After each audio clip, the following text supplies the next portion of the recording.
You gave that person everything. Your time. Your energy. Your trust. Maybe even your future. You had plans, you had dreams built around them. And then, it was gone. And now you're lying awake at 2 a.m., replaying conversations in your head. Checking their profile. Wondering what you did wrong. Wondering if you'll ever feel normal again. Here's what nobody tells you in that moment. What you're feeling right now. A man figured out the cure for it, over 2,000 years ago. His name was Seneca. A Roman philosopher, advisor to emperors, one of the greatest minds in human history. And he didn't just theorize about pain, he lived it. He lost people. He was betrayed. He was exiled. He was forced to watch everything he built get taken from him.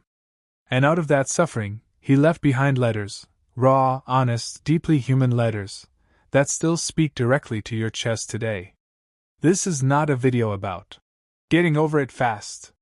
This is a video about becoming someone that heartbreak cannot break. Stay with me. The mistake everyone makes after heartbreak. The moment a relationship ends, most people do the same thing. They run. They run to their phone. To their friends. To alcohol, to late nights, to anything that numbs the silence. Because the silence is where the pain lives, and silence feels unbearable. Seneca saw this pattern in human beings centuries ago. He wrote, "No man is more unhappy than he who never faces adversity, for he is not permitted to prove himself." Think about what he's really saying there. The pain you're avoiding? It's actually an invitation. An invitation to discover who you are when everything you leaned on is gone. Most people spend the weeks after a breakup doing everything to avoid being alone with their thoughts. Seneca would tell you that avoidance is the real enemy, not the heartbreak itself. Because here's the brutal truth: the relationship ended. That already happened. The suffering that comes after, the replaying, the obsessing, the checking their Instagram at midnight, that part? You are choosing that. Every single day. Not consciously. Not cruelly. But you are choosing it. And Seneca's first lesson is this: you have to stop running from yourself. Sit in the silence. Let the pain surface. Look at it directly. Because only when you face it, can you begin to move through it. Seneca's own heartbreak, the story nobody tells. Let's talk about Seneca the man. Not the philosopher on the pedestal, the actual human being. Seneca was born around 4 BC in what is now Spain. From a young age, he was brilliant, a natural writer, thinker, and speaker. He rose through Roman society, became a respected voice, built a career and a reputation. And then Emperor Caligula, one of the most unstable, dangerous rulers in Roman history, decided he didn't like Seneca. Felt threatened by him. And just like that, Seneca nearly had his life taken. He was spared only because someone convinced Caligula that Seneca was too sick to be worth killing. He survived. But the trauma of being that close to death, at the hands of someone with total power over him, never left. Then came exile. The next emperor, Claudius, banished Seneca to the island of Corsica. Not for any real crime, for political reasons. For power plays that had nothing to do with him. He lost his career. His reputation. His home. His son had died young. His father had died. His closest relationships torn apart by forces outside his control. And on that island, alone, stripped of everything, Seneca wrote. He didn't spiral. He didn't collapse. He didn't spend his exile obsessing over what was taken from him. He used the pain as material. He wrote letters about grief. About loss. About how a person rebuilds themselves from nothing. And those letters became the foundation of stoic thought on emotional resilience that we still study today. Here's the lesson: Seneca didn't have a perfect life. He didn't preach from comfort. Every word he wrote about pain, he earned through lived experience. So when he says heartbreak can make you stronger, he's not speaking theory. He's speaking from the island he was sent to alone. The iron mind principle, what you can control. Seneca wrote something that should be tattooed on every young person's mind. He said, "We suffer more in imagination than in reality." Read that again. We suffer more in imagination than in reality. What does that mean for heartbreak? It means the relationship is over. That's real. That happened. But everything after that? The story you're telling yourself about what it means? That's imagination. I'll never find someone like them again. Imagination. I'm not good enough. Imagination. Everyone sees me as a failure. Imagination. My life is ruined. Imagination. Your mind, left unchecked, will torture you with stories that have no basis in reality. It will take one painful event and build an entire future of suffering around it. Seneca, and all stoic philosophy, comes back to one core idea. Separate what you can control from what you cannot. You cannot control that the relationship ended. You cannot control how that person feels. You cannot control what they do next, who they talk to, or how they move on. But you can control your thoughts. You can control your actions. You can control what you build in the silence they left behind. This is not toxic positivity. This is not just think happy thoughts. This is a discipline. A daily practice of catching your mind when it drifts into the imagined suffering, and pulling it back to what is real, and what is in your hands. Every time you catch yourself spiraling about things you cannot change, that is your opportunity to practice iron mind. That's where strength is built. Not in the gym. Not in the highlights. In those quiet, brutal 2 a.m. moments when you choose to stop the spiral. The danger of attachment, Seneca's hardest lesson. Now here's where Seneca gets uncomfortable. Here's the lesson most people don't want to hear. He wrote, "He who has lost a friend has lost more, for he chose to depend." Harsh? Yes. True? Absolutely. One of the deepest reasons heartbreak destroys people is this: they built their identity inside the relationship. Their happiness depended on that person. Their sense of worth depended on that person's validation. Their vision of the future was only visible with that person in it. And when that person left, they didn't just lose a relationship. They lost themselves. Seneca teaches that true strength comes from being whole before you give yourself to someone else. Not cold. Not closed off. Not emotionally unavailable. Whole. There is a difference between loving someone freely, choosing them daily from a place of abundance, and needing someone to feel okay about yourself. One is love. The other is dependency dressed up as love. And the brutal gift of heartbreak is this: it exposes which one you were practicing. This is not about blaming yourself. This is about seeing clearly. Because if you can see it, you can change it. The work now is not to find someone new to fill the gap. The work is to fill that gap yourself. To become so rooted in your own identity, your own values, your own purpose, that no person leaving can take the ground from beneath your feet. That is the Iron Mind standard. And it starts today. How to actually heal, the Seneca method. So what does rebuilding actually look like? Let's make this practical. Seneca gave us a framework without even realizing it. Scattered across his letters, we can pull out 3 clear steps. Step 1: voluntary discomfort. Seneca practiced something radical. He would voluntarily make his life harder on purpose. He'd sleep on a hard floor. Fast for a day. Wear rough clothing. Not as punishment, but as training. He wanted to prove to himself that he could survive discomfort. That comfort was not something he needed to function. Apply this to heartbreak. Stop avoiding the pain. Stop numbing it. Sit with it. Journal through it. Let yourself feel it fully, on your terms, not when it ambushes you at midnight. When you voluntarily face the discomfort instead of running from it, you take your power back. Step 2: memento mori. Remember that this will pass. Seneca wrote constantly about the temporary nature of all things. Not to be dark, but to create perspective. The agony you feel right now is real. And it is also temporary. Every person who has ever felt what you're feeling right now has, eventually, come out the other side. You will too. When the pain feels permanent, that is your mind lying to you. Remind it, this is temporary.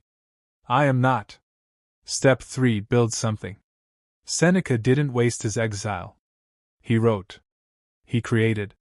He poured his pain into something that outlived him by 2,000 years. Your heartbreak is energy. Misdirected, it becomes obsession and depression.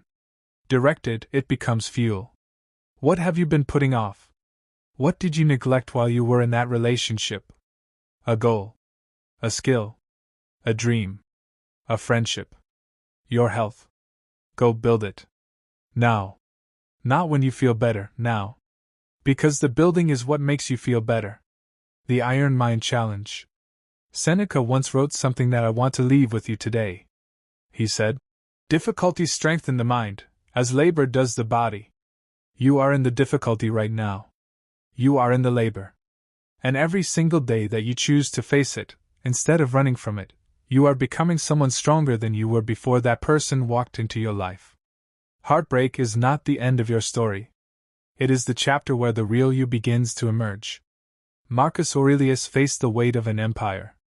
Epictetus was born a slave and became one of the freest minds in history. Seneca lost everything, and left behind wisdom that outlasted emperors.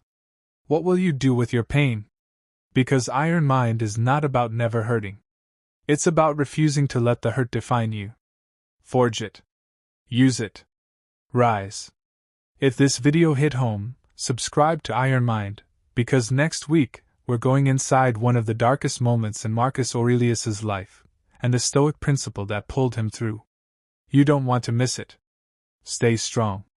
Stay sharp. Iron Mind. Silence. Just silence. And in that silence, your phone screen lights up. You check it. Not because you want to, but because some part of you still hopes. Still waits. Still believes that maybe this time, it'll be them. It isn't. It never is anymore. You put the phone down. Stare at the ceiling. And the thoughts begin again, like they always do. Like they have every single night for weeks now. Maybe months. Replaying. Rewinding. Asking questions that have no answers. Searching for the moment it went wrong. The thing you said? The thing you didn't say. The version of events where it ends differently. And somewhere between midnight and 3 a.m., in the hollow quiet of a room that used to feel full, you wonder if this feeling ever actually goes away. It does. But not the way most people think. Not by distracting yourself until you forget. Not by replacing them with someone new. Not by pretending you're fine when you're not. It goes away the way all real transformation happens, slowly, painfully, and permanently, through understanding. And the man who understood heartbreak better than almost anyone who has ever lived, died over 2,000 years ago. His name was Lucius Aeneas Seneca. And what he left behind, written in letters, essays, and private reflections, is the most honest, most practical, most devastatingly accurate account of human emotional suffering ever put to paper. This is not a video about moving on quickly. This is a video about moving on completely. This is the full story. The full philosophy. The full system. 1 hour. No shortcuts. Welcome to Iron Mind. The world Seneca was born into. To understand why Seneca's words on heartbreak hit differently, you first need to understand the world he came from. Because Seneca didn't write from comfort. He didn't philosophize from a safe, peaceful life untouched by loss. Every single word he ever wrote about pain, he earned. In full. With interest. Let's go back. It's approximately 4 BC. The Roman Empire is at the height of its power. Augustus Caesar rules. Rome is the center of the known world, its roads stretching across Europe, North Africa, and into Asia. Its army undefeated. Its culture, its language, its law imposed across millions of miles of conquered territory. And in a provincial Roman city called Corduba, in what is now modern-day Spain, a boy is born into a wealthy, educated family. Lucius Aeneas Seneca. His father, known to history as Seneca the Elder, is a celebrated writer and rhetorician. His family is cultivated, ambitious, deeply invested in the life of the mind. From the earliest age, young Seneca is surrounded by books, by ideas, by conversation that reaches beyond the ordinary. He is, by all accounts, a prodigy. Sharp, curious, restless in the way that genuinely brilliant people always are, never satisfied with surface answers, always pulling at the thread beneath the thread, always asking why beneath the why. But almost immediately, life introduces him to suffering. From childhood, Seneca battles serious illness. His lungs, fragile, weak, plague him throughout his life. There are periods where he can barely breathe. Periods where those around him genuinely fear he won't survive. He himself writes later that there were moments he contemplated ending his suffering, so relentless was the physical pain. And yet, he survived. Not just survived. He studied his survival. He turned the experience of suffering inward, examined it, and began asking the question that would define his entire philosophical life. Why do some people break under pain, and others become something greater because of it? That question, born in a sick boy's body in a provincial Roman city, would eventually produce some of the most transformative writing in human history. But we're getting ahead of ourselves. First, Rome needed to get its hands on Seneca.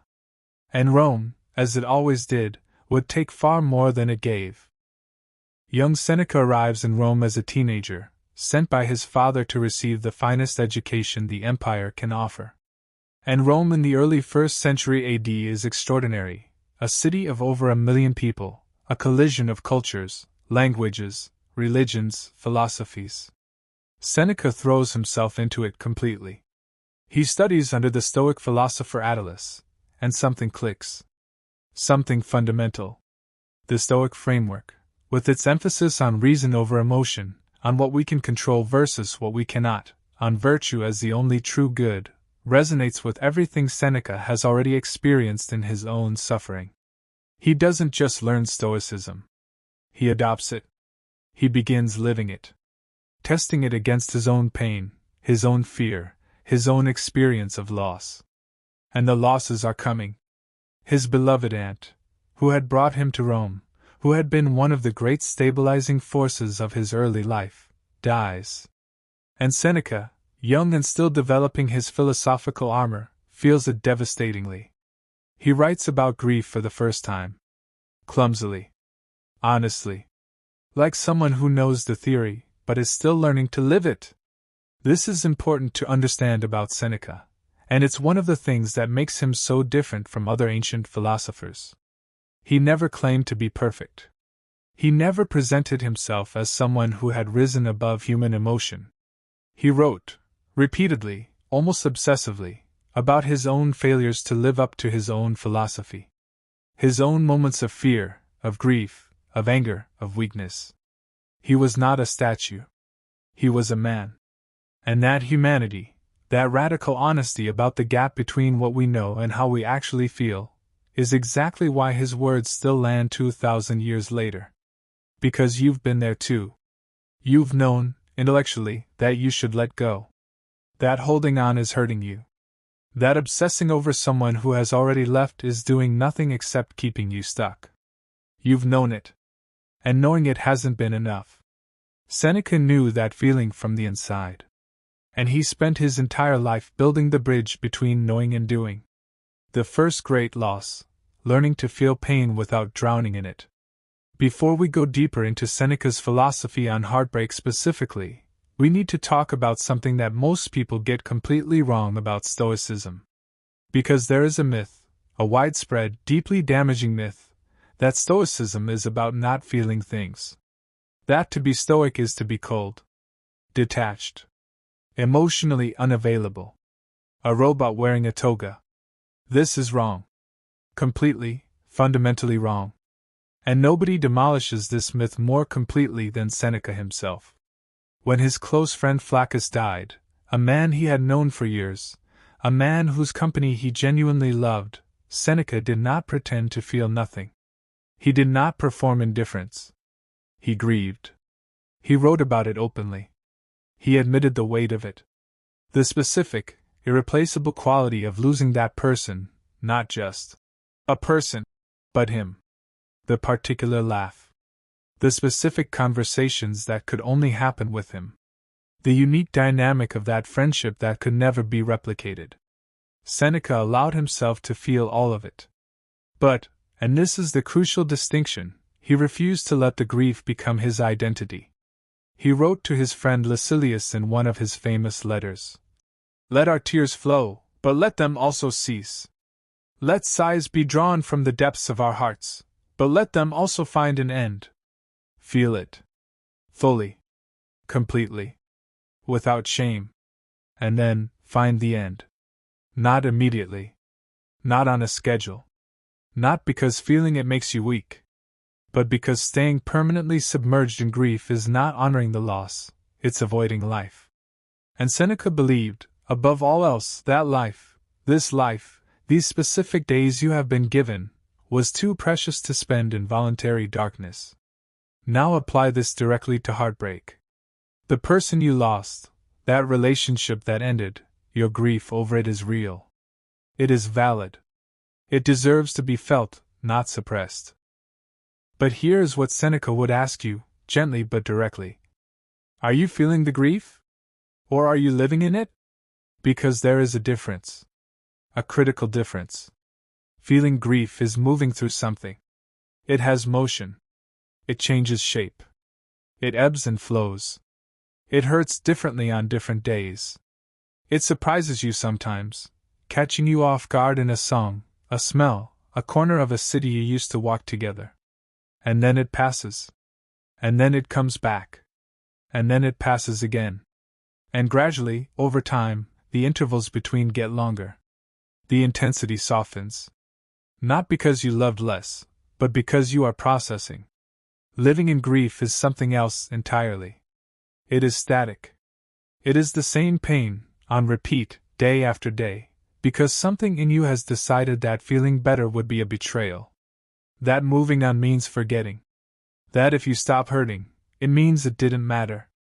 Seneca would tell you, this is a lie your mind is telling you. A compassionate lie, born of love, but a lie nonetheless. The love was real. The connection was real. The loss is real. And none of that requires you to suffer indefinitely to prove it. Here's something Seneca understood with startling clarity, something modern psychology has only recently begun to confirm with data. The way we think about our pain directly shapes how long and how deeply we experience it. This isn't toxic positivity. This isn't telling you to think happy thoughts and pretend everything is fine. This is neuroscience.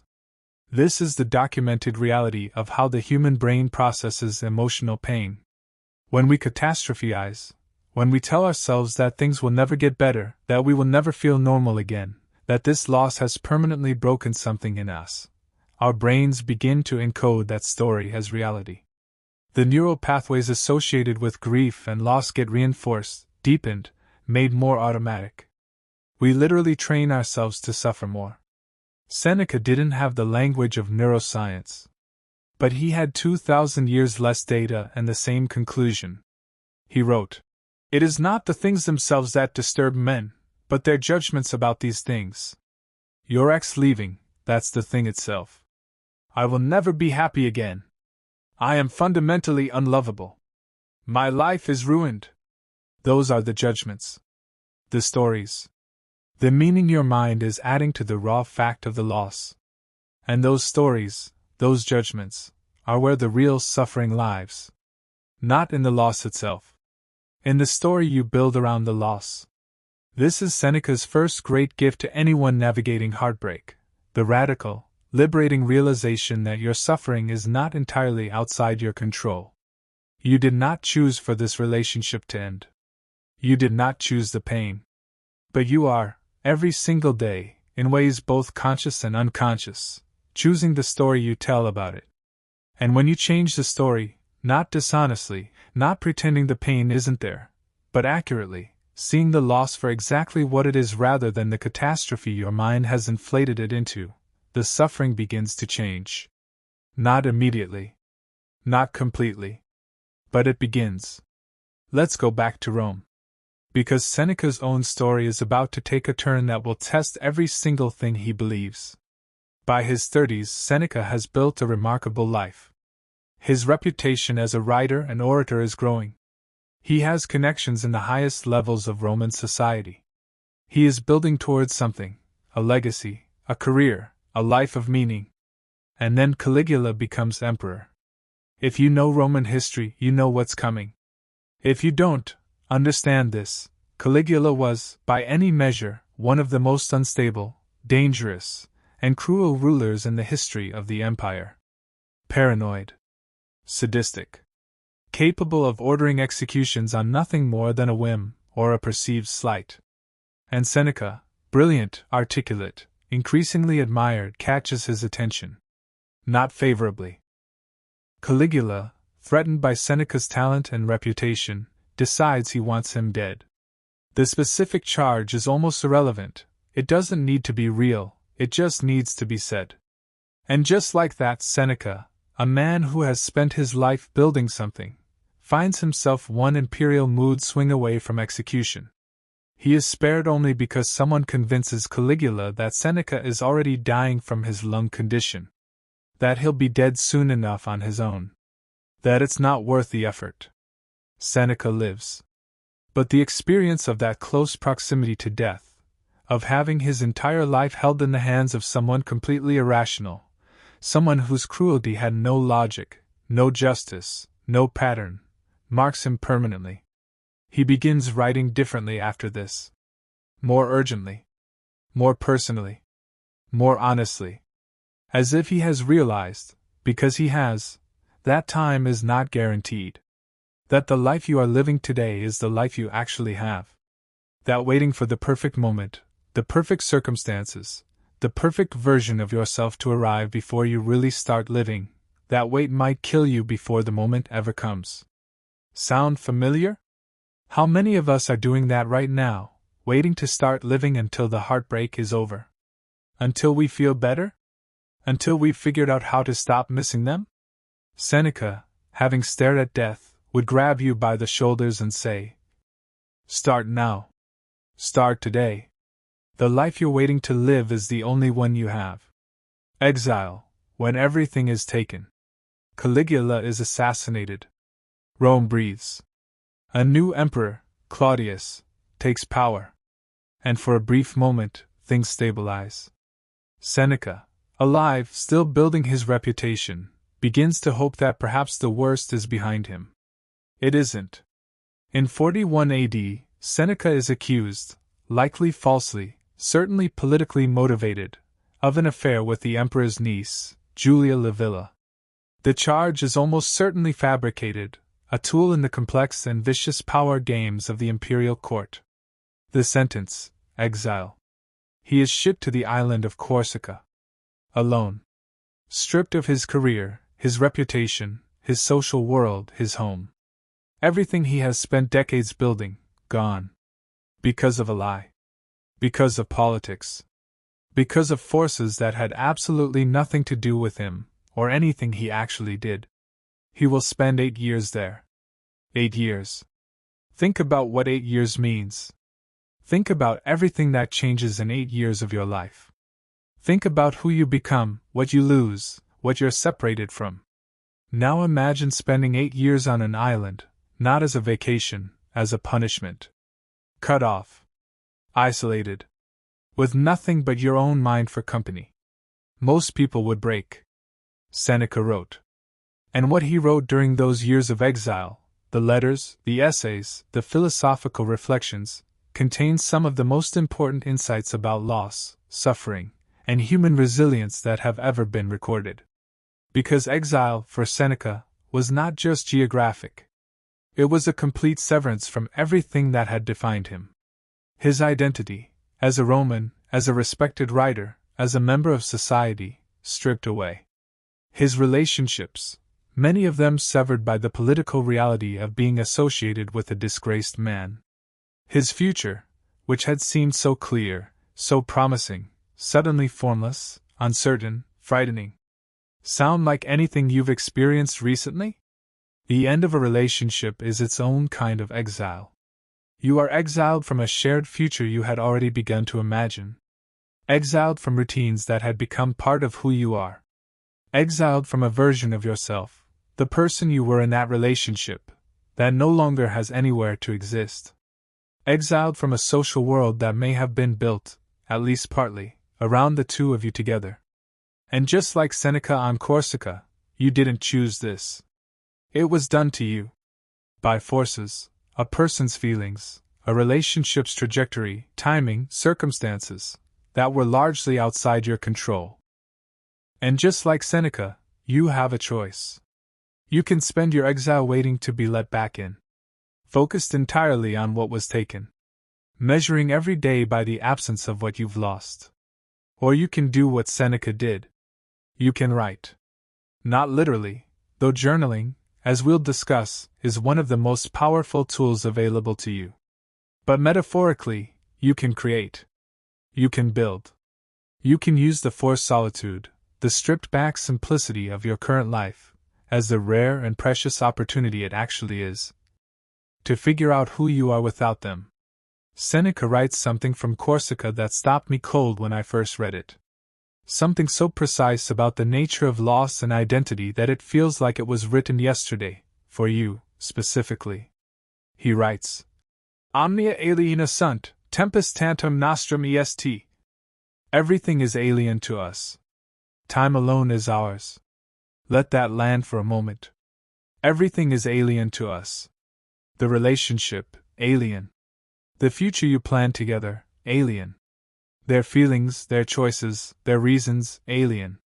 Other people's opinions about your breakup, alien. The circumstances that led to this moment, alien. Time alone is ours. This is not pessimism. This is liberation. Because if everything external is, ultimately, not yours to keep, then you stop measuring your worth, your happiness, your identity by what you have or don't have externally. You stop building your foundation on ground that can be taken. And you start, maybe for the first time, building it on the only thing that is actually, irrevocably, permanently yours. How you choose to spend the time you have. What you think. What you build. Who you become. How you face the difficulty in front of you. That is yours. No one can exile you from that. During his time on Corsica, Seneca also writes a letter of consolation to his mother, Helvia. She is suffering, grieving his exile, frightened for him, feeling the helplessness of watching someone she loves go through something she cannot fix. And what Seneca writes to her is remarkable, not just for its tenderness, but for what it reveals about his internal state. He tells her, essentially, do not grieve for me. I am fine. Not fine in a performative, pretend way, genuinely fine. Because I have everything I actually need. He has his mind. He has his thoughts. He has the capacity to read, to write, to think, to reason. He has his philosophy, his daily practice of examining his own inner world and choosing his response to it. He has, in other words, himself. And Seneca argues, with the quiet confidence of a man who has tested this in real conditions, not just theorized about it, that a person who truly has themselves needs very little else to be okay. This is one of the most radical, most challenging, most ultimately liberating ideas in all of Stoic philosophy. And it is the direct antidote to the deepest wound of heartbreak. Because the reason heartbreak destroys so many people, the reason it doesn't just hurt, but unravels, is that they had, somewhere along the way, stopped fully having themselves. Their sense of identity had migrated, gradually and unconsciously, into the relationship. Their happiness had become contingent on that person's presence, that person's approval, that person's love. Their future had been rebuilt around someone else as its center. And when that person left, they didn't just lose a relationship. They lost themselves. Seneca, writing to his mother from his island exile, is offering the answer before you even fully understand the question. Build yourself back. Not the version of you that existed in that relationship. Not the version of you that existed before them. A new version, stronger, clearer, more fully your own. That is the work. And it begins now. What Seneca really understood about love. Here's where we need to go somewhere deeper. Somewhere most. Get over your breakup. Content never goes. Because Seneca didn't just write about grief and loss in the abstract. He wrote, with striking directness, about love itself. About attachment. About the nature of human connection and the specific ways it makes us vulnerable. And what he said was not what you'd expect from a stoic philosopher. He did not say, don't love deeply. Don't attach. Keep people at arm's length so they can't hurt you. He said almost the exact opposite. He wrote, Nusquam est ubique est. He who is everywhere is nowhere. Applied to love, the person who protects themselves so completely from vulnerability that they never truly let anyone in, that person is not safe. They are simply absent from their own life, from real human connection, from the full experience of being alive. Seneca believed in loving fully, deeply, without the constant self-protective calculation that keeps people half in and half out of their own lives. But, and this is crucial, he drew a sharp distinction between two fundamentally different ways of loving. The first he called amor, love that flows from abundance. Love that chooses the other person freely, daily, from a place of wholeness. Love that says, I am complete. I have myself. And from that fullness, I choose to share my life with you. The second, which he viewed as a kind of madness, a sickness of the soul, was what we might call dependency dressed in love's clothing. Love that flows from lack. Love that says, I am incomplete without you. My happiness lives inside you. My identity requires your presence to have shape. This second kind of love, Seneca argues, is not actually love at all. It is attachment. It is need.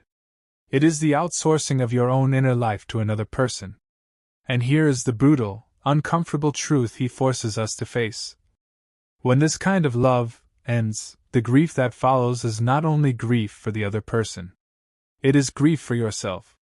For the parts of your own identity, your own happiness, your own sense of worth that you had, without realizing it, handed over to someone else to hold. You are not just missing them. You are missing yourself. This is not an accusation. This is not blame. This is one of the most human things in the world.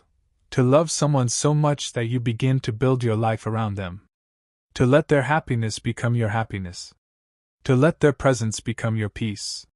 It happens to almost everyone. It happened, in various forms, to Seneca himself, whose deep attachments to friends, to family, to his own career and reputation, were the very things that made each loss so devastating. But understanding it, really seeing it clearly, changes everything about how you approach healing.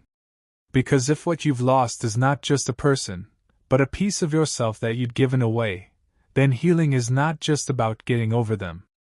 It's about retrieving yourself. Finding the parts of your identity that got absorbed into the relationship and making them yours again.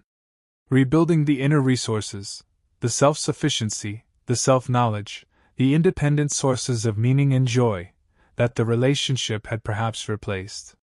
This is deeper work. Slower work. More uncomfortable work.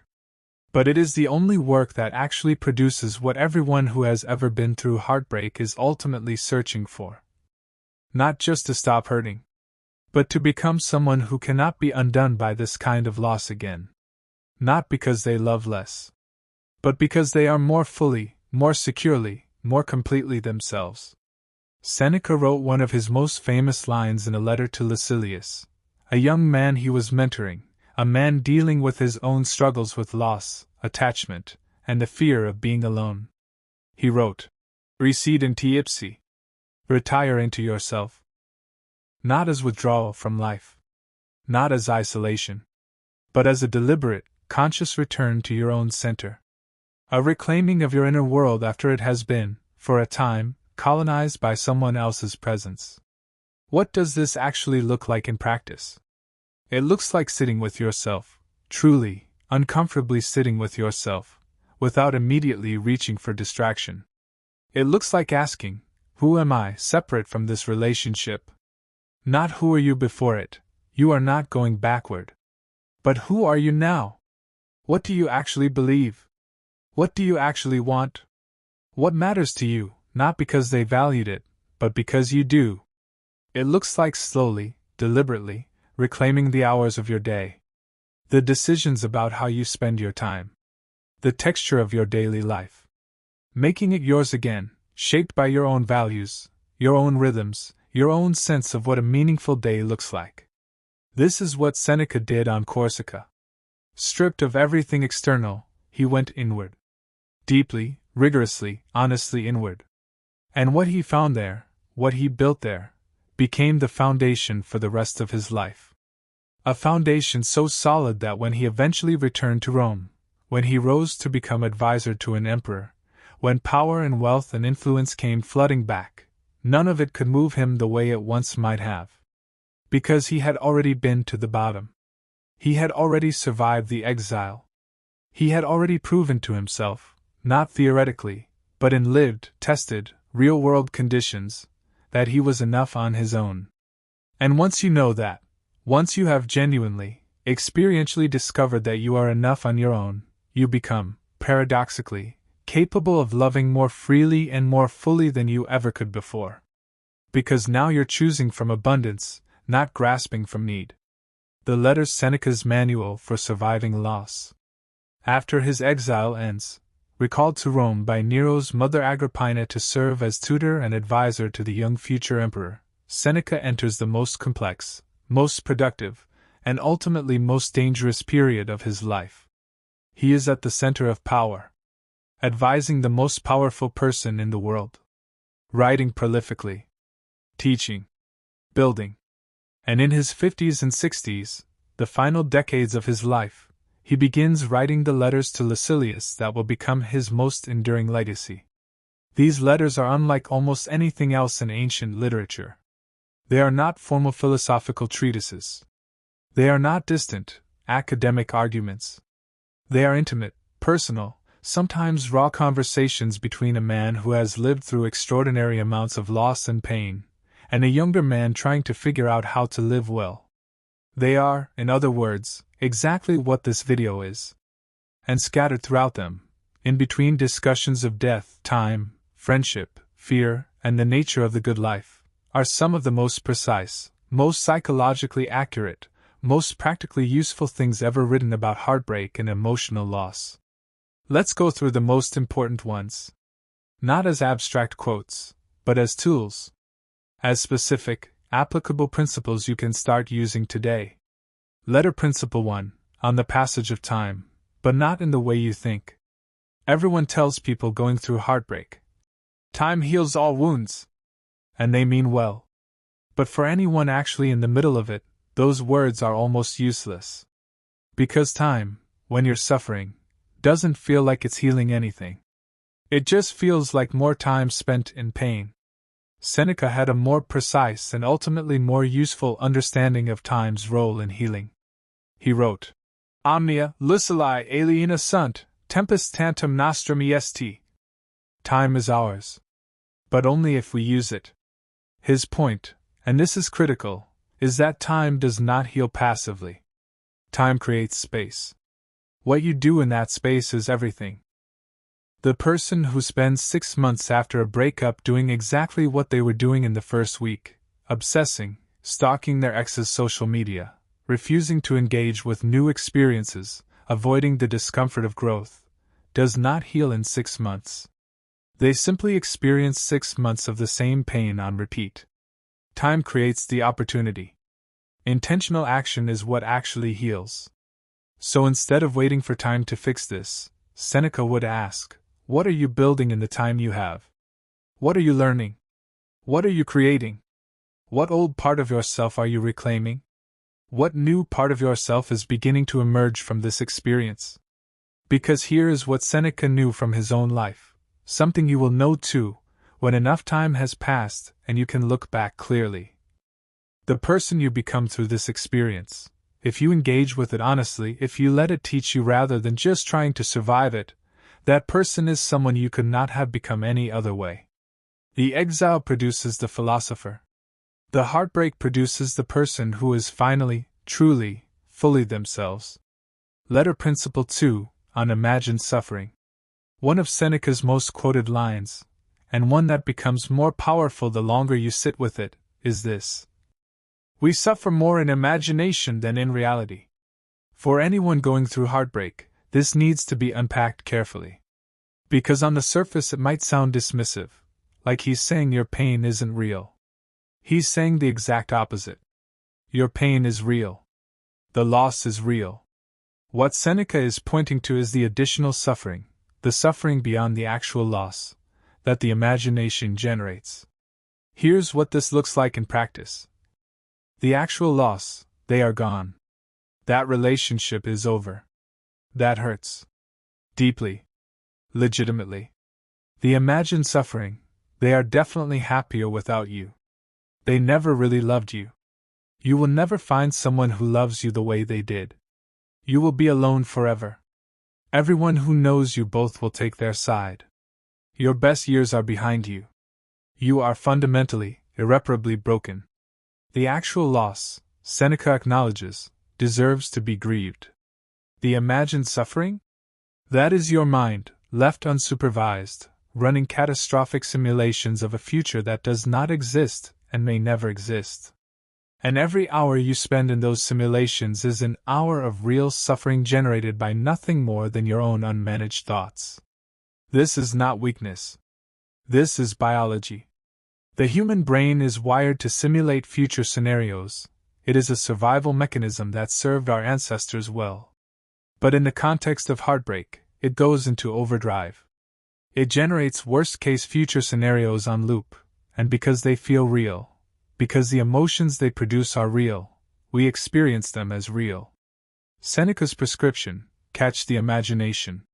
Name it. Separate the actual facts of your situation from the stories your mind is building around those facts. The facts: the relationship ended. You are in pain. You are navigating an uncertain future. The stories: everything will always be this hard. You are less than. You are broken. You are alone forever. Every time you catch yourself in the stories, bring yourself back to the facts. The facts are manageable. The stories are where the real suffering lies. Letter Principle 3, on the gift of starting over. This one is perhaps Seneca's most counterintuitive insight. And it is the one most people resist the hardest. He wrote, in various forms, across multiple letters, that loss, while genuinely painful, carries within it an extraordinary gift. The chance to begin again.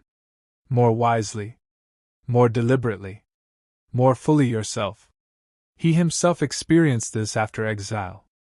Returning to Rome not as the ambitious, slightly naive young man he had been before, but as someone who had been tested.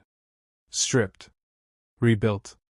Someone who knew, not intellectually but experientially, what he was made of. And that knowledge changed everything. He moved differently through the world after exile. With more confidence, not arrogance, but genuine self-assurance, because he had already survived something that would have broken many people. He had already proven, to himself, that he was sufficient. That he could endure. That the worst they could do to him was exile him to an island, and on that island, he would write something that outlasted the empire that exiled him. Your heartbreak is your island. Not a punishment. Not evidence of your unworthiness. Not a sentence you have to serve before your real life can begin again. An opportunity. The opportunity to know yourself, maybe for the first time. To discover what you are made of when the comfortable scaffolding of a relationship is removed. To find the parts of yourself that had gone quiet during that relationship, the ambitions, the friendships, the individual identity, and bring them back, louder and clearer than before. The opportunity to decide, consciously, deliberately, based on genuine self-knowledge rather than need or habit or fear, what you actually want your life to look like going forward. Seneca would tell you, this clarity, this self-knowledge, is worth the pain it cost. Not because the pain was necessary as punishment, but because it was the price of a specific kind of growth that cannot be bought any cheaper. Open Book Chapter 6, The Practical Philosophy, Seneca's Daily Tools, 40:00, 48:00. We've covered the philosophy. Now let's get ruthlessly practical. Because Seneca was not just a theorist. He was deeply concerned with the actual, daily practice of living well. He wanted his philosophy to be usable, not something you admire from a distance, but something you apply in the middle of a Tuesday when you're struggling. Here are the specific tools he developed, adapted for exactly what you're going through right now. Tool 1: The evening audit. Every evening, Seneca reviewed his day. Not in a harsh, self-critical way, but as a clear-eyed observer of his own behavior and thoughts. He asked himself 3 specific questions. What did I do today that moved me toward the person I want to be? What did I do today that moved me away from it? What will I do differently tomorrow? For someone going through heartbreak, this practice is transformative, for a specific reason. When we're in the middle of emotional pain, the days blur together. One week of suffering feels identical to the next. Progress, and there's progress, even when it's invisible from the inside, goes unnoticed. The evening audit creates a record. A daily snapshot of where you actually are. And over time, over weeks and months, that record shows you something the pain obscures. You are not standing still. You are moving, growing, changing. The evidence accumulates. And the evidence is more trustworthy than the feeling, which, especially in the early stages of grief, lies constantly. Start tonight. 5 minutes. 3 questions. Write the answers down. Tool 2: Voluntary discomfort. This one sounds strange. But stay with it. Seneca practiced what he called melody, voluntary exercises in discomfort. He would fast. Sleep on a hard surface. Go without luxuries for stretches of time. Not as punishment. Not as performance. But as deliberate, repeated proof to himself that he could handle difficulty. That he was not dependent on comfort to function. Applied to heartbreak, the discomfort you are avoiding, the quiet, the aloneness, the grief that surfaces when you're not distracted, stop avoiding it. Set aside time, each day, to sit with it. Voluntarily. On your own terms. Not because someone texted and made it surface unwillingly. But because you are choosing, deliberately, to face it. This does 2 things. First, it processes the grief. Grief that is consistently avoided does not disappear. It accumulates. It finds other ways to surface, in anxiety, in irritability, in the inability to be present in your own life. When you face it directly, on a schedule, you are actively processing it rather than just banking it for later. Second, it builds confidence. Every time you sit with the discomfort and survive it, and you will always survive it, you add another data point to the growing internal file that says, I can handle this. I am stronger than this feeling. That file, built up over weeks and months, becomes the foundation of genuine resilience. Not the performed resilience of pretending you're fine. Real resilience, the kind that means you are never again as afraid of emotional pain as you were before. Tool 3: Memento Mori, applied to pain. Memento Mori, remember that you will die, is one of the most famous stoic practices. The daily remembrance of mortality, not as morbidity, but as a clarifying lens through which to see the preciousness of the present moment. Seneca used it constantly. Especially in his letters from the later period of his life, when he knew, correctly as it turned out, that death was not far away. But there is a less discussed application of this same practice. One that is directly relevant to heartbreak. Remember that this pain will die. Not you, the pain. Every feeling you have ever had in your life, every single one, has eventually passed. Changed shape. Softened. Transformed into something else. Not always into happiness, but always into something other than what it was. The intensity of early heartbreak, the raw, acute, breathtaking pain of the first days and weeks, does not last. It cannot last. Your nervous system is not built to sustain that level of activation indefinitely. What comes after is not necessarily joy, not immediately. But it is different. Softer. More navigable. Seneca's practice here is simple. In your worst moments, remind yourself, with the same clarity and certainty that you remind yourself of any other proven fact, that this specific intensity of pain is temporary. This will pass. This will pass. This has always passed. It will pass again. Not as a dismissal of the pain. As a compass. A reminder that you are moving through something, not living in it permanently. Tool 4. The letters you don't send. Seneca was, above all else, a writer. And he believed, as most writers do, in the therapeutic, clarifying power of putting thoughts into words. Here is a specific practice drawn from his letter-writing habit, adapted for heartbreak. Write the letters you will never send. Write to the person you lost. Everything you want to say. The anger. The love. The confusion. The things you wish had been different. The things you're grateful for. The things that still hurt. The questions that still have no answers. Write it all. Without editing. Without consideration for how it sounds or what it reveals about you. Write it only for yourself, with the absolute certainty that no one else will ever read it. This is not about maintaining connection with someone who is no longer in your life. This is about externalizing the internal conversation, the one that runs on loop in your head, exhausting you, consuming your mental energy, and giving it somewhere to exist outside of you. When thoughts live only inside the mind, they cycle. They repeat. They gain weight with each repetition. When you write them down, when you look at them on a page, they stop cycling. They become something you can examine from the outside. Something finite. Something that has a beginning and an end. And often, in the process of writing, you discover things you didn't know you were carrying. Clarity that the noise of the internal cycle was obscuring. Write the letters. Burn them if you want. Keep them if you want. But write them. Tool 5. The Stoic Circle. This is perhaps the most important practical tool Seneca leaves us, and it comes directly from the core of Stoic philosophy. Draw a circle, literally or in your mind. Inside the circle, everything that is in your control. Your thoughts. Your actions.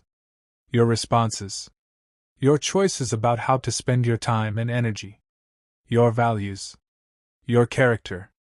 Outside the circle, everything else. How that person feels about you. Whether they come back. What they're doing right now. What people think about the breakup. Whether things had gone differently. The past. Your suffering, to the degree it is prolonged beyond the initial, legitimate grief, lives almost entirely outside the circle. You are spending your energy on things you cannot change, cannot control, and cannot influence by thinking about them more. Every time you notice your attention drifting outside the circle, gently, without self-judgment, bring it back inside. What can I control right now? What action, within my own life, within my own power, can I take today? That is where your energy belongs. That is where your life is actually being built. Open Book Chapter 7, The Final Lesson, Amor Fati, 48:00, 55:00. We are coming to the end of Seneca's story now. And it is, like the man himself, extraordinary. After years of serving as advisor to Nero, Seneca finds himself in an increasingly impossible position. Nero, who began his reign with some genuine promise, has descended into tyranny, paranoia, and cruelty that rivals Caligula. The sane pattern Seneca had survived once before is closing around him again. In 65 AD, Seneca is accused of involvement in a conspiracy against Nero, almost certainly falsely. Nero orders him to take his own life. And here is where Seneca's philosophy meets its ultimate test. Because he does not run. He does not beg. He does not rage against the injustice of it. He accepts it. Not passively, not with defeat or despair, but with a kind of active, chosen acceptance that the ancient Stoics would have recognized as the highest expression of their philosophy. He gathers his friends around him. He speaks to them calmly. He reminds them, and himself, of everything he has taught and believed and lived for decades. Then he opens his veins. And while he waits, for hours, because his body is old and frail and the process is slow, he continues to speak, to think, to be, as fully as he can, himself. The ancient sources tell us that at the end, he dictated final words to a scribe. That he never stopped being a philosopher, never stopped examining, never stopped thinking, never stopped engaging with the experience of being alive, right up until the moment he wasn't. This is not a story about death. It is a story about how to live. Because the quality of Seneca's death, the dignity, the presence, the refusal to be diminished by circumstances beyond his control, was made possible entirely by the quality of his daily practice. The decades of training his mind to accept what could not be changed while engaging fully with what could. He had practiced dying, in small ways, every day, through his philosophy. Every time he reminded himself of mortality. Every time he chose acceptance over resistance. Every time he brought his attention back to what was in his control and released what wasn't. And when the real moment came, he was ready. Now, you are not facing death. You are facing heartbreak.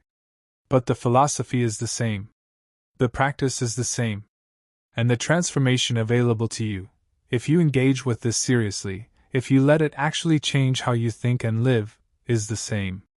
The Stoics had a concept called amor fati, love of fate. Not passive resignation. Not pretending everything is fine when it isn't. But a genuine, active embrace of everything that happens to you, including the painful things, as part of the raw material of your life. Your heartbreak happened. It is part of your story now. Part of the specific, unrepeatable experience of being you, in this time, in this life. You can fight that. You can spend months or years resisting the reality of it, wishing it had been different, living in the alternative versions, refusing to fully accept that this is where you are. Or you can do what Seneca did on Corsica. What he did at the end of his life. You can look at it directly and say, this happened. It is real. It has changed me. And I choose to make something of what it has changed me into. Not because it doesn't hurt. It does. Not because you're glad it happened. You don't have to be. But because the alternative, resistance, bitterness, the indefinite postponement of your own life, costs more than the loss itself ever did. Amor fati. Love your fate. Not because it's always what you would have chosen, but because it's what you have. And what you do with what you have is everything. Open Book Chapter 8. Who you are becoming, 55:00, 59:00. You came into this video in pain. Maybe you're still in pain. That's okay. Real change, real, lasting, deep transformation, doesn't happen in 60 minutes. It happens in the months of daily practice that follow. But something has shifted. Even if you can't name it yet. Even if it just feels like a slightly different way of thinking about what you're going through. That shift is the beginning. Let me tell you what Seneca would want you to know, not as a philosopher, but as a man who lost everything, multiple times, and rebuilt himself from nothing, multiple times, and lived to leave behind something that has outlasted the empire that exiled him. You are not your loss. You are not the relationship that ended. You are not the pain you're feeling right now. You are not the worst version of the story your mind tells about what this means. You are something that exists before all of that, and after all of that. You are the one who is still here. Still thinking. Still choosing, even when the choices feel impossibly hard, to engage with your own life rather than disappear from it. That is not nothing. That is, in fact, everything. The Stoics believe that the purpose of all philosophy, all wisdom, all practice, was a single, simple, profound thing. To live well. Fully. Presently. In accordance with your deepest nature and your highest values. Regardless of circumstances. Not when circumstances are perfect. Now. Here. In this specific, imperfect, painful, beautiful moment, Seneca built his philosophy in exile. On an island, stripped of everything, surrounded by ocean he did not choose. You are building yours right now. In the specific, unrepeatable circumstances of your own life. With the specific loss you are carrying. With the specific strength you are only beginning to discover. Iron Mind is not a destination. It is what happens in the gap between who you were before this and who you are becoming because of it. Keep going. Seneca wrote, in one of his very last letters, something I want to leave with you. He wrote, Per aspera ad astra. Through hardship, to the stars. Not around it. Not after it's resolved. Not when you feel better and the timing is right and you've got yourself figured out. Through it. The path to who you are becoming runs directly through what you're experiencing right now. Every day you choose to face this honestly, rather than run from it. Every morning you choose to practice rather than perform. Every quiet moment you choose to sit with yourself rather than distract yourself into numbness. You are forging something. And what is being forged, in the heat of this specific loss, in the specific silence of this specific season of your life, is the version of you that cannot be undone. Not by heartbreak. Not by betrayal. Not by loss. Not by any of the things life will inevitably bring. That is Iron Mind.